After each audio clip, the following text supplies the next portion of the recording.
left here, down to the final 2 frames, 9th frame, Joe Bailey leading left lane.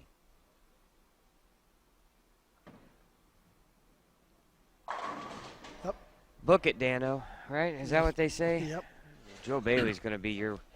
He missed in a little bit on that, caught a little bit of push, but the ball's in such a strong roll state. He's kicking, he's 10 back when he's flush, kicking him off the wall when he's a little bit light.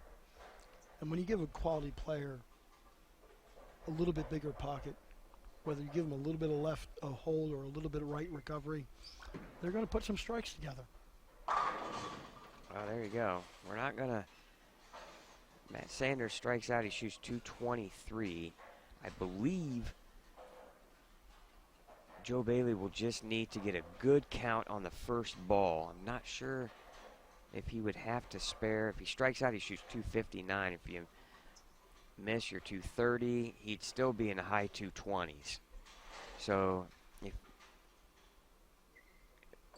Matt needs to strike out here, and that's going to do it. Nope. Joe Bailey's going to be your champion here, and he's going to win the 20th anniversary of the 2017 Ebonite Lafayette Open, powered by Savage Bowling. Once again, I want to thank the sponsors: Ebonite, Savage Bowling, Landmark Lanes, Ace Fire Protection, Soapy Joe's Fundraising, and GMAC Graphics, Tim Seifers, Boma Benton, Smith Heating, Cooling, Drain Service, Shomers Plumbing, and Awards Unlimited for the beautiful Crystal Trophy. And want to thank Greg Holford and his staff at GMAC Graphics for making us a wonderful backdrop. He also provided us staff shirts this year. I want to thank him for that. And it's been a great year, Doug. Great bowling here in the finals. Matt Sanders is going to come up short, but a great performance by Joe. Yeah, he just found a great line, threw the ball with a lot of confidence. Good aggressive shots on everyone. He's got a shoot. He's going to be in the 250s. Just a great game to put an exclamation point on this particular weekend.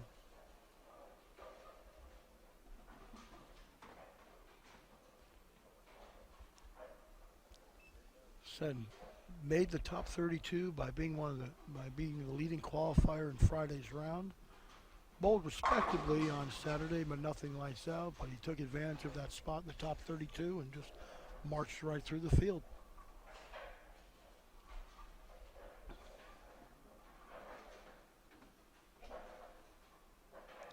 All right, that's going to wrap up our broadcast for the bowling portion. We're going to take a quick short break, and we're going to come back with interviews with our champion. Joe Bailey from Ohio wins the 20th Ebonite Lafayette Open, powered by SavageBowling.com. We'll get a quick conversation with Joe, maybe get a quick conversation with Matt Sanders. But exciting weekend, and it's all wrapped up with Joe Bailey winning the title. We'll be back with the interview and the check presentation right after this. Yeah. Well, you had some tough matches early to get to the finals, but it seemed like everything just kind of fell into place as you moved on. I got some really good breaks in the first couple matches to be able to win some games early.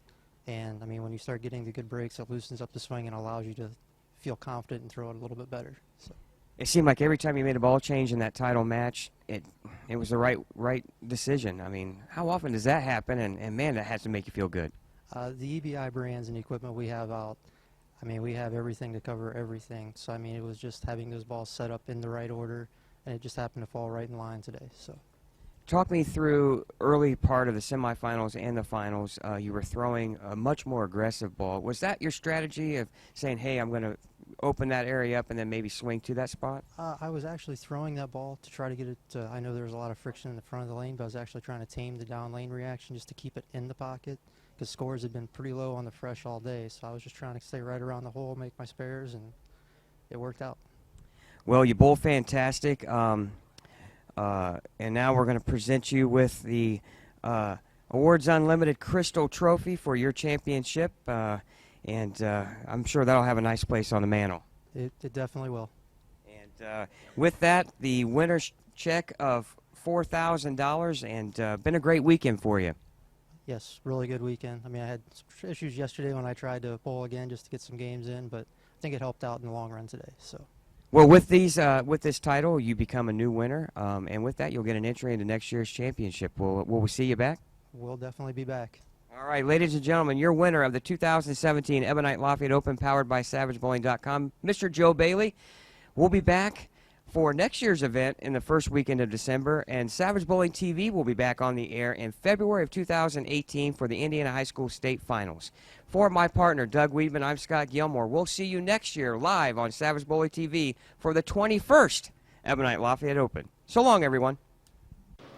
Hello, everyone. I'm here with David Slavin, owner of Big Four Socks. And David, I've seen a lot of hashtag Big Four Socks. Even Shannon O'Keefe, PWBA Player of the Year, has been seen wearing these socks, and I'm intrigued by them. Tell us the design and what makes these socks so special for a bowler. Okay, well, first of all, thanks for inviting me to have a little discussion with you. The socks themselves is kind of a brainstorm between a couple other things that I'd always tried. As a bowler, I'd always wore 2 pair of socks, and I have a little narrow foot, and I didn't like my actual foot sliding around in the shoe. So what we've done is obviously Big Four is a bowling term, so we've took the sock itself and we've added extra cushioning in the heel and the forefoot. Basically, that keeps your foot from kind of moving around in the shoe. We've added ribbing around the arch support to give it arch support, because as you're bowling in a tournament, as you know, long formats or even working a shop, working a bowl now, your foot will actually get tired, so your arch will actually drop. So the extra ribbing helps that. And then the material here, the blends, the polypropylene, some acrylics, it basically breathes better than a normal sock. So where most socks are made out of cotton or some lycra and stuff like that, these are made out of blends of material that allows them to breathe. And then a lot of times after you wash a pair of socks once or twice, they'll actually stretch to where they're really hard. We've added compression in these to where they actually bounce back to where they're the original shape. So if you think about it, that's the Big Four. You've got the cushioning, the arch support, the breathability, and the compression in the sock. And you mentioned a couple of people that are wearing the socks. We have quite a few Indiana people here that are wearing them. Right. EJ and Ronnie for 2. So the first squad I went through and counted, of the 50 guys, I know that there was about 18 that wear them. So it's a really good product. We have lots and lots of players around the country that wear them. So if you haven't tried them, obviously we've got a website. Well, I see you have 6 different colors here, and obviously the bright design, so the colors, is that something that was kind of what you thought about? It kind of matches the logo a little bit, or are we going to see more colors as we go on? We are getting ready to see some more colors, and actually we're coming out with a crew sock, a taller version of the sock. We've had so many people ask us, hey, don't just do the smaller ankle socks, because that's what these are ankles. Some people call them tennis socks. The only thing we'd heard is golfers have said, hey, you need a white pair. And a good friend of mine out of Fort Wayne, Terry Rohr, obviously says, oh, he likes the white the best. So he's older. He is, you know how Terry is. Right, so, yeah, right. But so we are coming out with a white sock. It'll be white where these are black and gray here. And then we're also coming out with a taller sock. And I've had so many smaller ladies that don't fit the small, which is 5 to 8. We're coming out with a kids or ladies smaller version. All right. And something that a lot of people don't do is we've actually put the size of the sock on it, so you kind of know. So if you're in the shop, to cut down costs for the pro shops and stuff, we just put a simple hanger with the S on it, and the large is a large, XL is an XL, and it helps the pro shops, keeps their costs down and my costs down. Absolutely. Now, if you don't come to a tournament like we are here right now in this setting to buy a pair of socks, where can you find them at most pro shops right now? We're working on that. Obviously, being a new company, we're starting out trying to get things going with all the distributors and stuff. So it's kind of slow going, but right now you can visit the website, which is www.bigfoursocks.com.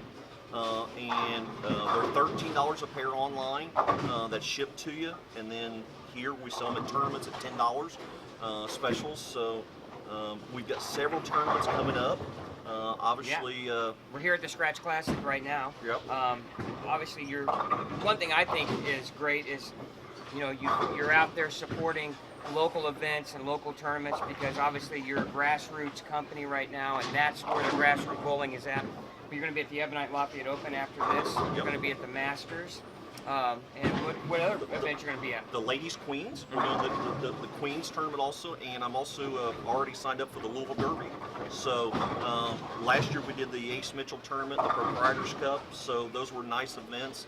And basically, as you know, I'm an Indiana bowler, so I'm trying to start locally and visit with guys that I know and get the shops from guys that I know. So Scott Savage, as you know very well, is done some things with us, and they've got them in the shop down there at Greenfield, and it's slow going, but yet it's more took off online than I would have thought. I mean, it's been really crazy. Lots of guys are driving to my shop in Muncie and buying them. It's funny to see guys that are traveling to buy them. So, and it's nice to come to tournaments like this and support the tournament, support our state, and it's something we need to do as bowlers. Right. Well, if you are following any tournament results anywhere, obviously PBA, PWBA, and you start seeing this hashtag Big Four Sox, this is where it's coming from. And if you go on to big4socks.com and pick you up 2 or 3 pair, as I would highly recommend, grab one of these cool looking grip sacks. So we want to thank Dave Slavin from Big Four Socks for joining us this afternoon. And again, if you want a great pair of socks, proper feel in the game of bowling is so important, not only from grip, but also in your athletic footwear. Get the right sock. Big4socks.com, get you a pair, and Dave, thanks again. Thanks, I appreciate it, All guys. right, we'll catch you back for some more bowling action right after this. Hey, Ebonite fans. Also, the Matrix Solid. I highly recommend bowlers, if you're looking at some product, Ebonite has some really good stuff out right now. Head to a pro shop, ask about an EBI demo day where you can test drive some stuff out before you buy. Want to recognize some past champions bowling on this squad. Our 2013 champion, TJ Schmidt. Our 2014 champion, Brent Shepard. And our 2016 champion, Wesley Lowe. Also, bowlers, you'll be bowling 4 games across the entire center. You will skip 2 pairs and bowl on the 3rd. You may practice on any of the pairs you will hit in your cross. The last 5 minutes I'll make an announcement and I'll ask you to return to your starting pair. Also, your scoring. You will be given your pink card, I believe, or green card, excuse me. That's your official scorecard. You're responsible for filling out your scores on your own card. However, we'll be handing out scorecards for the entire pair. They'll be stapled together. Bowler A on your pair is responsible for writing down scores on these cards. You will rip off the top copy and you'll leave it on your pair and take the other copies with you. This will help us speed up the process of updating the squad and brackets. So we ask Bowler A, fill those out, but each bowler is responsible for the green scorecard, the official scorecard of the event.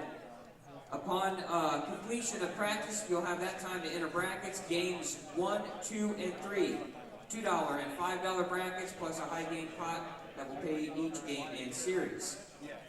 Last but not least, I want to thank Chad Lester for taking his time to help broadcast this event on Savage Bowling TV. Also, if you want to help spread the word, we're on YouTube, Savage Bowling TV on YouTube. Let everyone know that you can watch live coverage of the Ebonite Lafayette Open. Once your lanes get a full rack of pins, you may begin practice. Please wait until your pin setters give you a full rack of pins.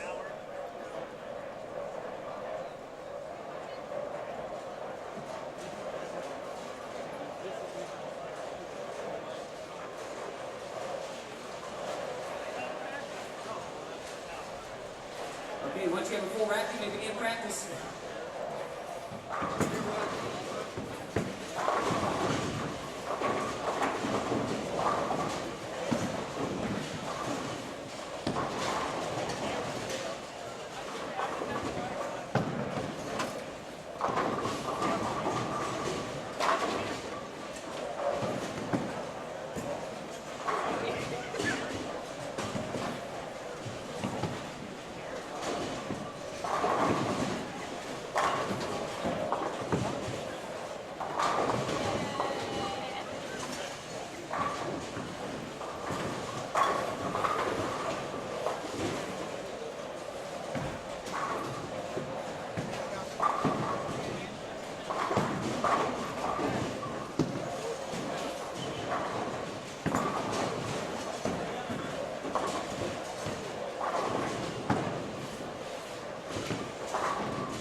All right, welcome back to the live stream portion of the 2018 Ebonite Lafayette Open. Scott Gilmore back once again as practice is underway for the 3:30 squad. Now looking about 4 o'clock, so we're about 25 minutes behind, which actually is really good, to be honest with you. Pretty happy with that. Again, I'll get you standings here after we get this squad started for the wrap-up of the noon squad. But scores went up a little bit, and it is a cut score that we're not sure what it's going to be, but it's going to be a little higher than what it's been in the past. But still, you're looking at right now a great number being even. So I think I was talking to Ronnie Russell just a little bit ago. He was -1, and he was in probably, I'm guessing, somewhere around 16th spot. So -1 was in the middle of the road there. So that kind of gives you an idea. 10 under right now would be probably a good number based on it right now. We'll have to wait and see, again when this squad concludes. So a lot of bowling left for the squad, and again, we'll see how things go, and we'll keep you updated. So we're going to get this squad underway, and then we'll come back on the air and wrap up the noon squad. So sit tight and enjoy the broadcast.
are responsible for your scores on the green card individually.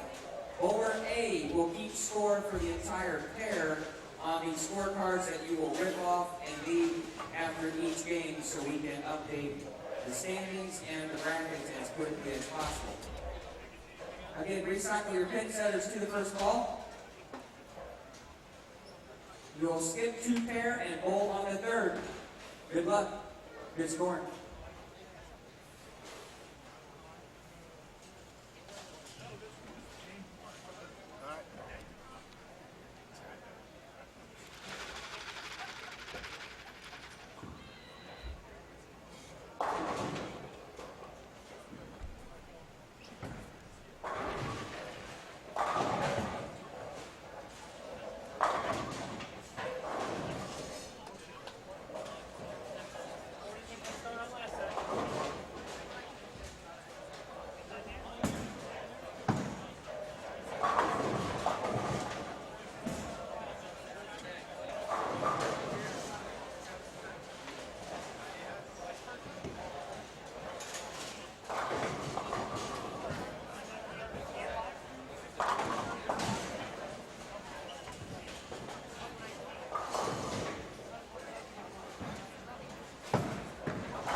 Not enough time to burn 2 pairs.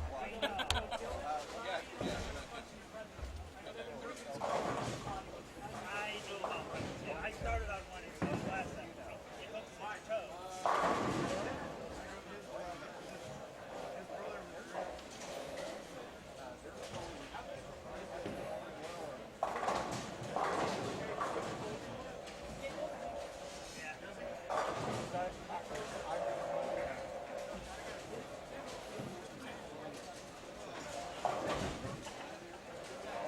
It's funny because I know in the first set, yeah, 290 for the first 2 games.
All right.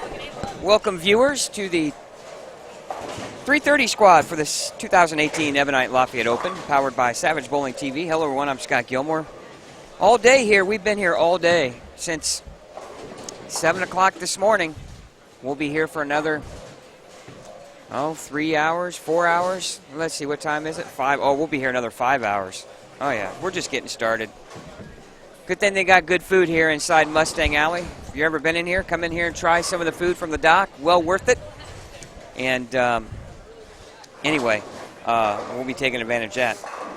Updated scores, and wow, this squad is off to a strong, strong start. That's why I'm saying, people keep asking me, hey, what do you think the projected cut score is? And I'm like, well, I don't have any clue, to be honest with you, because so many things can change what that top 32 number is. So let me give you an example here of why I say that. This squad, Ken Abner, who was absolutely lost in the first squad, he starts out, he shoots 141 his first game in the noon squad. His start in the 3:30, 243.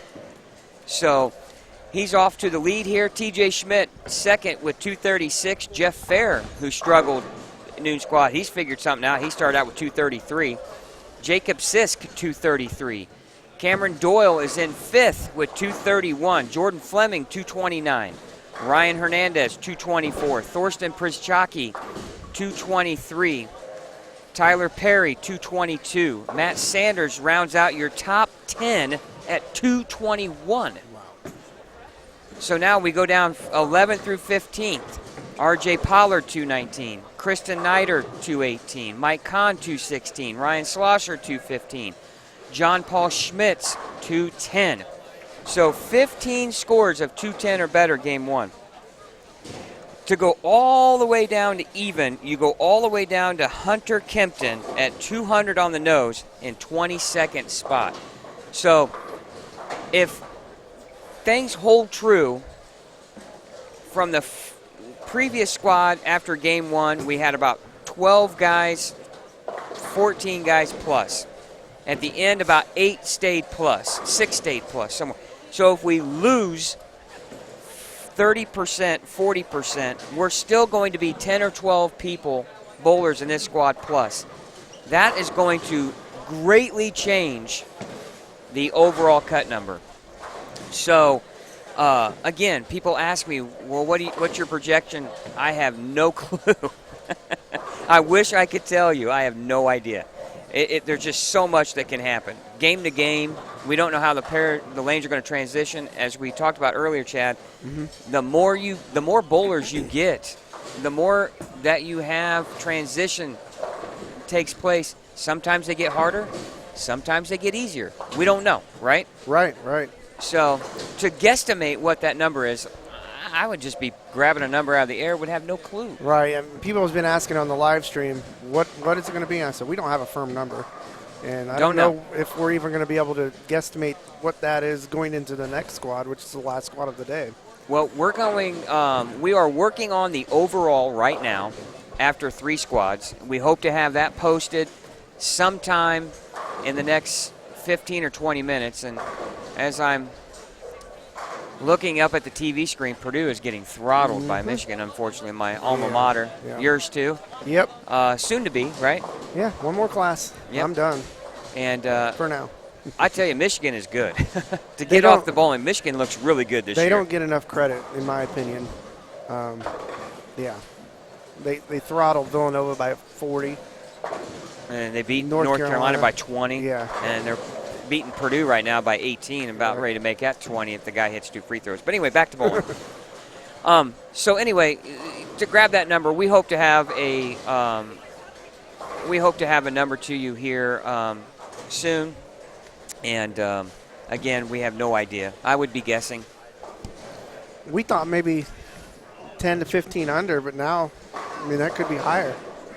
You know, if the scoring pace keeps up like this. I'll tell you right now, it will be higher. Yeah. I don't think 12 to 15 under will make it. No. And there was a few bowlers who was wondering. If, I think Joe Massey, he was like plus 12. And I talked to somebody earlier. There's minus 12, and they're like, "Oh, it's Jeremy Adler." He was asking me, "How do I find out?" I said, the other keep an eye thing, on Facebook. talking to a couple people yesterday that bowled the Friday night squad, Mark Sullivan being one of them, was plus, I think 2. Mm-hmm. And that may not be enough. He asked me, he goes, "You think that's good?" And I said, "Well, I'll be honest. All I can tell you is, in the 20-year previous history of this event, no one that has shot plus for 4 games has missed the cut. Yeah. Or I should say, has not made it to the top 32. Right. It's always been a minus score. And I'm telling you, I don't know right now. I would be concerned if I'm around even or maybe just a little bit over. Now, that's all dependent upon if these scores hold true. Right. And who enters the next squad and what that scoring pace is like. We've seen that last squad of the day be lower. We've seen it be really high. It depends on the quality of players and how the shot plays out. Right. So some guys that are down the road here on the scoring that needs to do some work. Greg Young has struggled all day today. He shot 193 in game 1. He's down in 25th. Just looking through scores here, Mikey Schleball shot 189. He's in 31st. Zach Weidman struggled game 1, shot 149. Brett Shepard struggled, 145. Phil Raymond struggled at 136. So now we've had a couple of instances where guys have shot 130, 140, 150, and happily, matter of fact, Josh Myers shoots 150 his first game and shot plus 12. Yeah. So it can be done, right? Right. And then we had a girl, the last squad, what she start, 140 or something like that, and then she shoots 230, and she's all the way up to like top 10. Well, would Giselle struggle first game? She shoots 253 her second game. Yeah. That's who it was. Matter of fact, I don't know if I have the. So really, one big game puts you right back in it, no matter, what you're doing, because. Right. Go ahead. Since they move pairs, I mean, you can't get locked into one pair. So if you're moving pairs, that next pair may not be good for you again, but it could be good for somebody else. Giselle she shot 166 game 3, then shoots 253. Struggled the last 2. She shot 190, and I think she shot 190 something, or 189 or 188, I think, something like that, game 4. And I think she's like minus 2 or 3. Right. So not sure. Ronnie Russell was talking to me. He said, "What do you think?" And he's at minus 1, and I said, "I don't know right now. I don't know." That's a gamble if you want to. What right. do you do?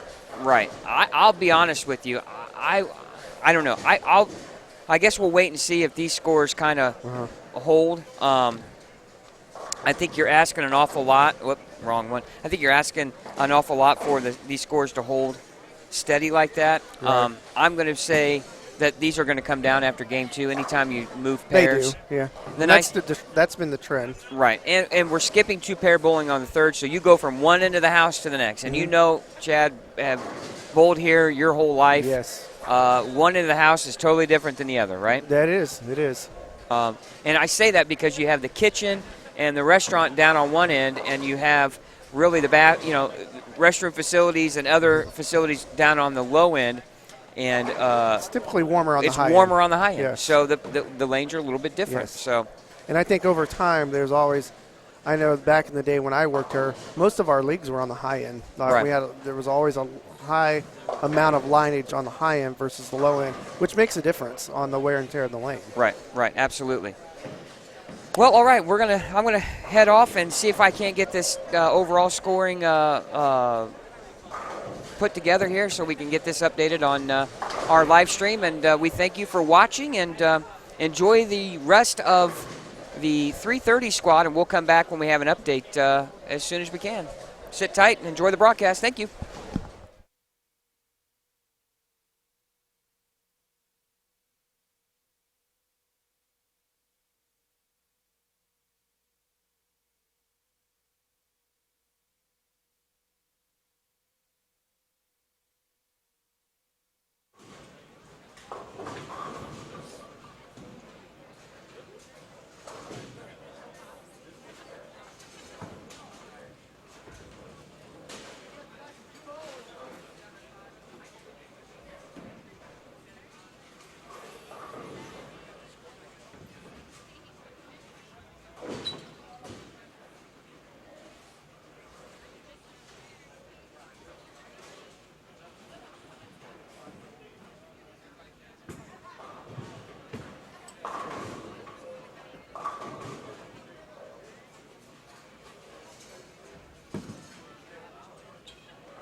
Hey,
Well, I guess I'll see you tomorrow. They told me how you did. We still got our football team. Oh, yeah.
All right, Scott Gilmore here, back with you, updating you in the standings for the 330 squad. Again, a lot of movement after the first game, which isn't unusual. Guys move pairs, and certain guys broke them down differently than others, and that will determine a lot of what happens as you move from pair to pair. So, again, we've expected some movement, and good or bad, and that's exactly what's happened. So, remember, after one game, we had 22 guys at even or better. And, now after 2 games, that number has dropped to 13. So 9 people have dropped off the even pace. Jacob Sisk now leads the way with a 455 total. Ken Abner right there at 444. Tyler Perry at 443.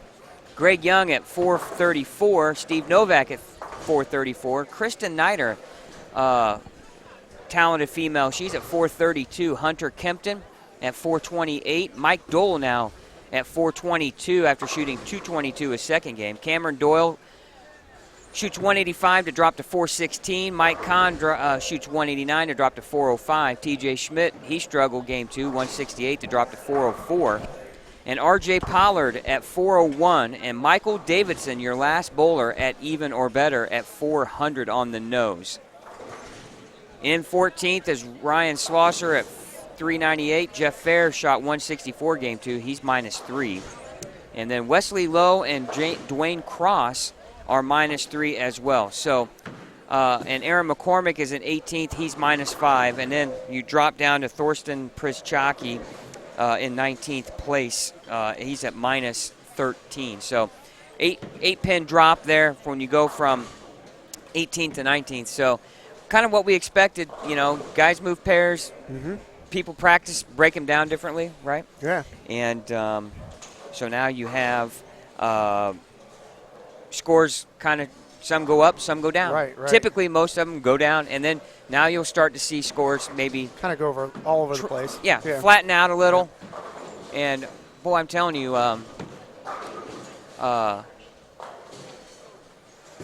of the things that I see is these guys that are plus, they're high plus. I mean, there's a lot more of those that are. Yeah, a lot more 220 average guys, than what we've seen in the previous squads. Yeah. So far, only one guy able to get to 100 over, and that's the same guy that did it last year, Nathan Mikulowski. Mm-hmm. So, but really, you're getting down to crunch time as Wesley Lowe just had a great chance to double with the first one in the 10th, and he comes in high and leaves the 247. That's a tough spare on this. If he spares and strikes, he'll be +5 for the game, 205, and that would move him up to +2. So still close. It still could be close. Aaron McCormick. Good strike. He's got a better game going this game. Oh, what did we say? He chopped it. And Wesley chops it. Yep, chopped it. He knew it when he let go of it, too. Mm-hmm. He's going to shoot 180 or 191. So he's going to go from -3 to -12 just like that. And he's probably thinking, all right, here's my chance to get to, maybe 20 over, 18 over. So much movement. And you watch right now, and looks like Joel Kloss has maybe the front 8. Yeah, is that 15 and 16? Nobody's ever shot 300 either in this event. 299 from Kyle Sherman, I think it was. Kyle Sherman. Mm-hmm. He won the tournament that year. He did. Aaron goes through the nose there and leaves the 610. Chad, it's just it is such a grind, right? It is. And every little pin matters, and you're going to see it just like every year. 1 or 2, 3 pins is going to be the difference between 29th and 34th, right? Yeah, and that's why spare shooting is just so important. Nice shot there by Ken Abner. On a hard shot like this, you got to pick up your spares. And you can see Ken Abner just took a deep breath, just exhale there. It's just you just got to be so good off the hand and speed-wise to Right. and as you know, Chad, we bowl in here all the time. This is not an easy house to carry in either. No, the topography of the lanes are different all across the house. It's not the most friendly of angles, so Right. to speak, but Right. carry has always been tough in this house. Even probably back in the 80s, it was tough to carry. Oh, great shot there by Ken. That's a big double. Mm-hmm. He just came off back-to-back opens in the 7th and 8th, spares in the 9th. He left kind of a soft 7. He's right-hander where the 5-pin just didn't kind of get over to the 7 to knock it over. And then, there's a difference right there, Chad, from shooting essentially 180, 190 to, that 10 extra pins could be huge. Oh, it is. It is. We have him up on the stream right now before we wait for Joel to bowl on 15 and 16.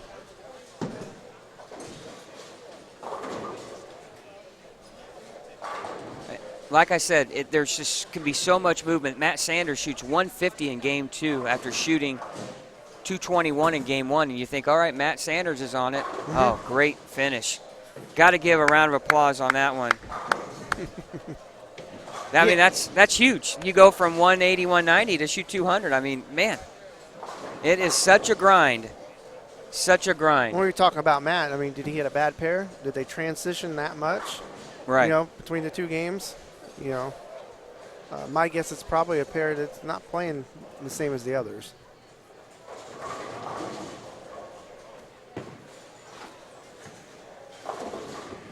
Well, as you watch Mikey Schleybaugh here, just standing way left, playing literally playing 27 to 28, and you think the ball's going to hook, and it just stops. It's just tricky. I mean, it's just, and like we were saying though too, is it's so hard, to shoot 220 or better, and then you shoot, 2-0.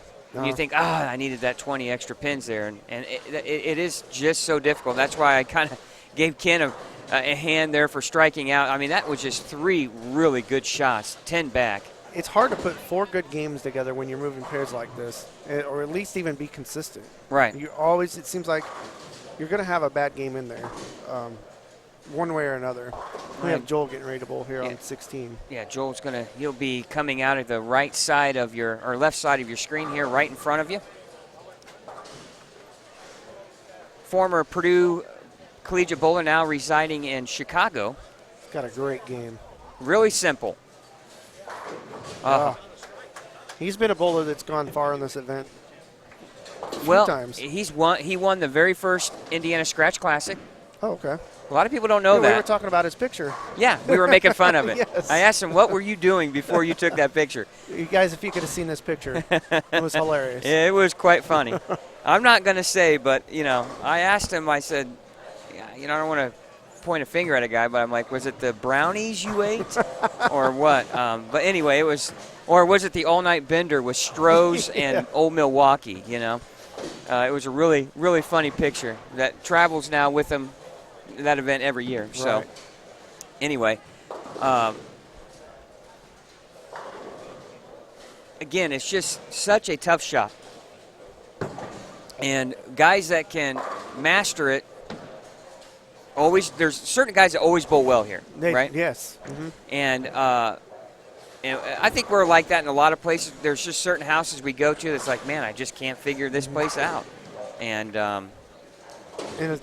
it's the opposite, too. right. Some people will just bowl well in a certain house no matter what the shot is.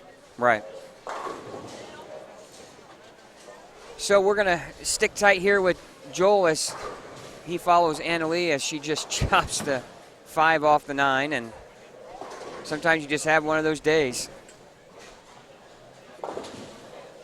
You can tell, though, Chad, as you're watching body language, that guys are just, when you let go of a shot, they just don't know, and they're just trying to steer it with their body into the right place or the right direction, and when you're watching that, it's guys that are right there on the bubble. Yep. Right. And then you see a lot of puzzled faces, like what just happened. Great shot there from Matt Sanders on lane 12. Our TV pair will be lanes 11 and 12. We're going to stick here with the live look in here on lanes 15 and 16 as Joel Kloss has the front 9. Now, y'all might be seeing some history here if he can shoot 300. I don't believe there's a lot of people that realize probably even that he's got the front 9. But Joe, is real simple game. Down in. Yeah, and not much at the bottom, but very direct, but very accurate. See Mike Kahn here. You're right. Ooh, washes out. Now here's Joel. We need to switch the camera. Oh, I thought I was. No, I'm on it. Okay, yeah, there you go. Oh, he goes crosses the head pin for a Brooklyn strike for the front 10. No, excuse me, not front 10. He's my bad. That is front 10. No, he's going to shoot 270. Oh, yeah. We had a frame wrong. Dang it. So our bad, ladies and gentlemen. We were getting excited for nothing. Whir. Yeah, it's still a great game on this condition, though. Right, yeah. Well, for him, that's huge. Right now, he's at, I mean, if he goes 9, he's, 259 right now. Right. And that puts him well in. As I said, it's about getting it. Comes in light, leaves the 250. 3.9. 258 if he 258 he makes spare. Let's see where that would put him at. Well, he was minus 30 coming in, so he's going to go from minus 30 to plus 28. That's what I'm saying. So much movement can happen. But that's our fault, ladies and gentlemen. We were getting everybody excited for nothing. Dang it. We were off a frame. I saw 210, but I thought he had 2 frames to go. After that, but he was in the 10th frame. So our bad. But anyway, great game from Joel Kloss, 258. And but anyway, we'll come back. I'll let you take over and Chad, and we'll come back as we're still working on the overall. When you have 175 entries and you have probably 60 or so re-entries, it's quite a process filtering out those the lower scores. A lot of work you got to do. Yeah. A lot of duplicates you got to take out. So a lot of triple checking. Hopefully we have that here very soon. So we'll be back with more here on the live stream, and enjoy it. Thank you.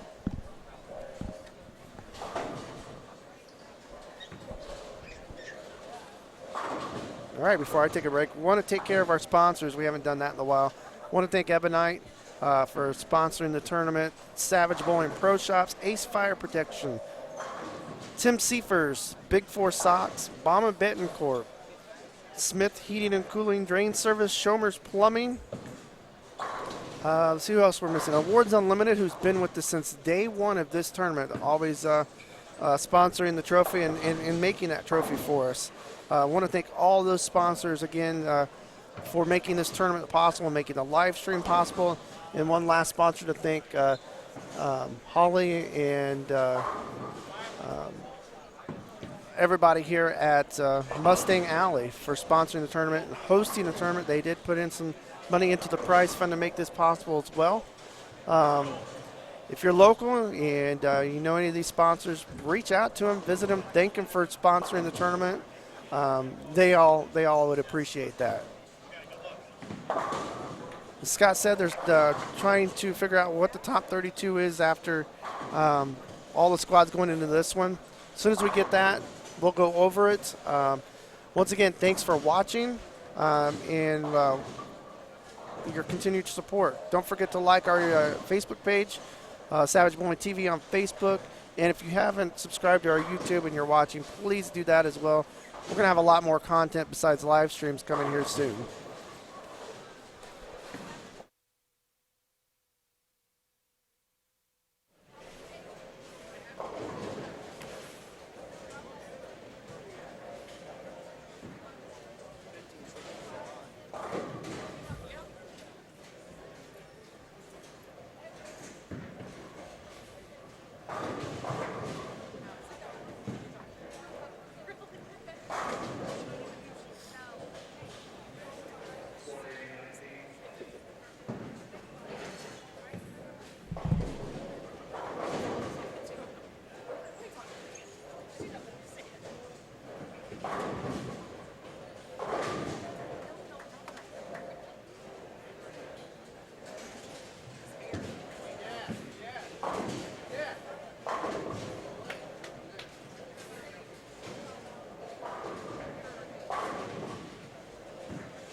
All right, another update here for you.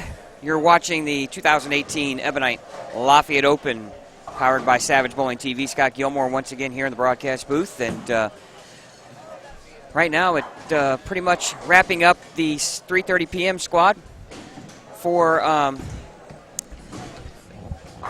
the event, and we're going to be down to one qualifying squad here pretty soon, and then we're going to know our top 32. We do have score updates after 3 games. Leading the way, Tyler Perry with a 248 game 3 jumps all the way into first at 691.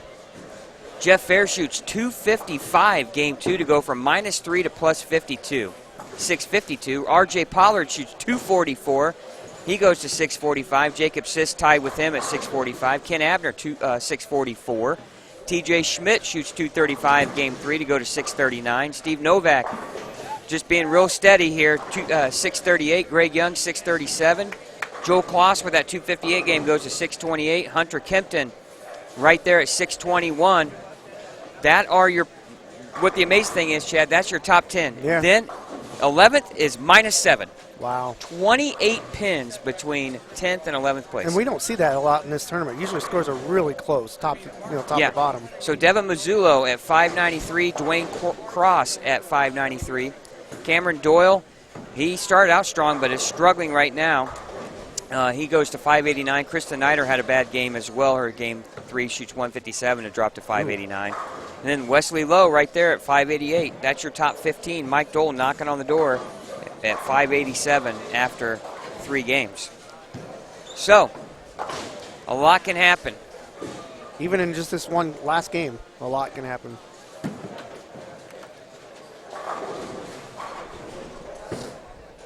All right, here's our overall. Your squad leader, or your tournament leader so far with a 904 is Nathan Michalowski. The amazing thing, as we said earlier, Chad, he was the only one that shot 100 over last year. Right. This guy is really good. I mean, it's very smooth, keeps the ball in play, very straight. Joe Bailey still in second at 888. Jeff Mann is third at 854. Chris Kunda fourth at 850. Matthew Farber, 849, is in fifth. Here's the interesting thing. Out of the top 5, 3 came off Friday night. Wow. And then Gene Perez is in 6th at 847. Brian Halen at 7th at 831. Tommy T-Cats at 830 and 8th. Randy Muse at 824 is 9th. And Matt Gasson is at Gazin is in 10th at 822. All right, Ronnie Russell at -1 is in 17th spot, so 16 guys plus. Right now, your cut score, if we stopped right now, would be -29, and that's not going to last. No. Right now, we have, I'll give you an idea, guys. We have 22 people ahead of that right now in this squad. So let's say, realistically, 15 guys are going to pass that score. Right. So right now, if you take 15 guys, right now, if I put 15 in, I'm going to say, let's say 23rd right now is -12. 1, 2, 3, 4, 5, 6, 7, 8, 9, 10. I'm going to take 10 guys off that and add here. That would put us at -9. Tyler Perry right now is leading this squad at +91. He's already in this cut, right? So we're going to have to take guys out. Right. Right, that are bowling right now that are. So I'm going to say after this squad is done, I'm going to say the cut score is probably going to be in the single digits. And by the it's all said and done, we could be plus. Right. Right around even, maybe. Right. So I know I got a lot of scores to post here. I have not been good at it here. There's one thing people don't realize, Chad. You got so much to do, right? That's right. You got scores. You got brackets. You got to post. You got financials to take care of. I got to get prize fund stuff ready, right? So much to do. And I'm trying to take care of the live stream. There's like 5 or 6 people I'd love to interview, right, for our live stream. That'd be great. But anyway, I'll try to get this stuff posted on our social media pages, and bear with me. I'll do the best I can. This squad's getting ready to wrap up. I don't even know if I posted scores after game 2. I just posted on Savage Bowling TV just a little bit ago on Facebook. Now posting game 3. It is now posted. Yeah. So if you're on the live stream, make sure you check out the Savage Bowling TV Facebook page. We're putting standings on there every game of every squad. In addition to the Lafayette Open Facebook page. Yeah, I'm trying to get all that taken care of.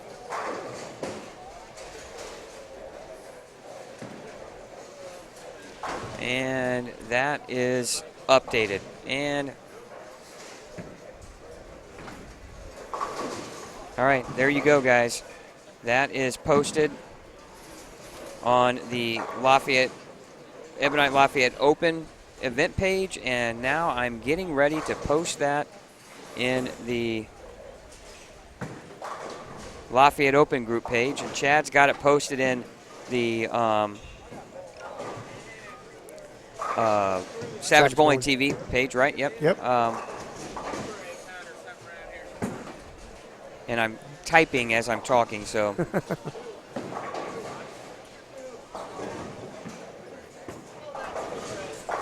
And I'm getting ready to post you guys the overall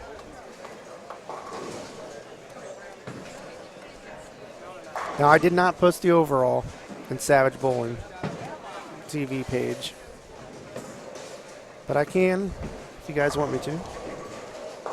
All right, I'm getting it all taken care of here. I'm going crazy social media work here. I know it's a lot of work. There we go. I might even post something on Twitter right now under my own page while I'm at it.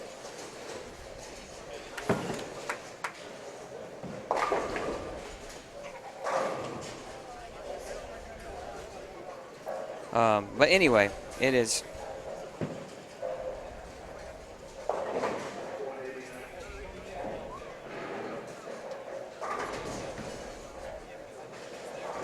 We're going to have to get a Twitter handle for. We do. Do we have it for Savage Bowling? We do not yet. Yeah, that's what I was saying. We need to get. Oh, you were saying we do need to get one. Yeah, we do need to get one, yes. I thought you said we do have one. No. Sorry. I haven't created one. All right. I got to see where my.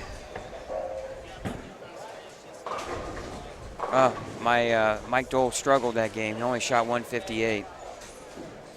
Not good. Also, guys, I just we should be posting the interview we did with Shannon O'Keefe during the end of the last squad. I'm going to try to get that posted before the 7 o'clock squad starts, so you guys can go back and take a look at that. It was a really good interview. Yes, it was. I tell you, super nice person. Right. Very approachable. Great ambassador not only for the women's tour, but for bowling in general. Right. To be a professional bowler. If girls out there want to aspire to be a professional bowler, there's no better shoes to follow, or I should say footsteps to follow, than Shannon O'Keefe. And the PWBA Tour is doing some good things, some great things, really. Having fan fests, and in addition to the pro-ams and things like that. So these kids, get up close with these ladies, and that's something it's good for bowling. It's good for the PWPA Tours, trying to reinvent itself. It's come back and it's growing at an enormous rate. Yeah, and you're seeing a lot more young ladies come out with success on the PWBA Tour, and that's, I think, a ton of talent out there right now. Well, I think that shows you how strong the women's game is. Mm-hmm. It also shows you how strong the collegiate women ranks are. Yeah. Now you got all this NCAA, qualifications for women's bowling teams. I mean, it's elevated the sport, in my opinion.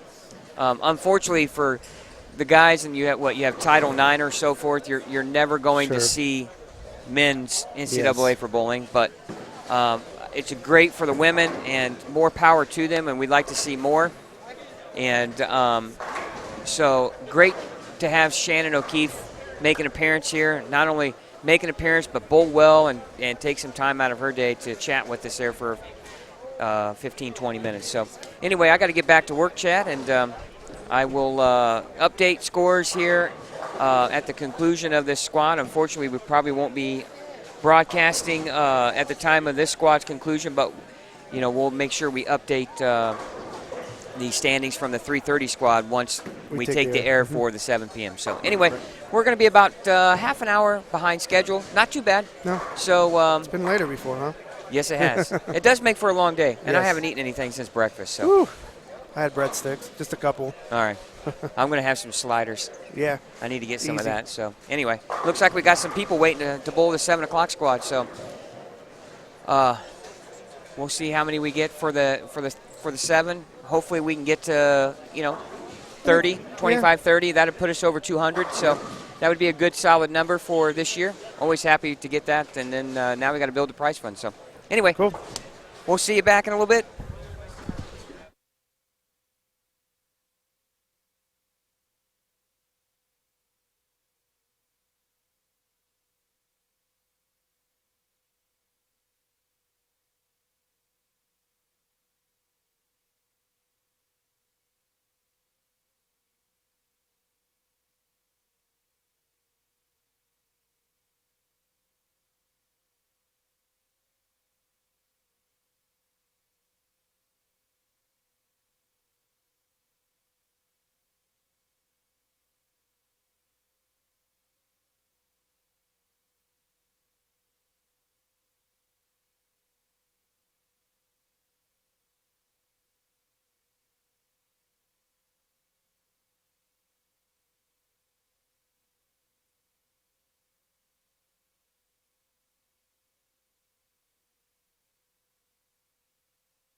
All right, we're down to the last couple bowlers, and you're watching here on lanes 13 and 14 of the 3:30 squad. The 7 p.m. squad is going to start probably half hour, 45 minutes later. Not too much later. We'll go back on the air, I would say, here within probably a half an hour or so, and bring you the last squad. There'll be a lot of people re-entering, trying to jockey for position to try to make the cut into the top 32. 32nd place right now is minus 29. That's going to go up drastically. I'd say probably the cut's going to be, I would say it's probably going to be right around even, but don't quote me on that. A lot of things can change as they've changed all day as far as the scoring pace goes. So stay tuned. One more qualifying squad to go.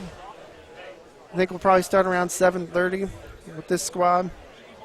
And thank you for watching. And we're going to sign off here probably within the next 30 seconds to a minute.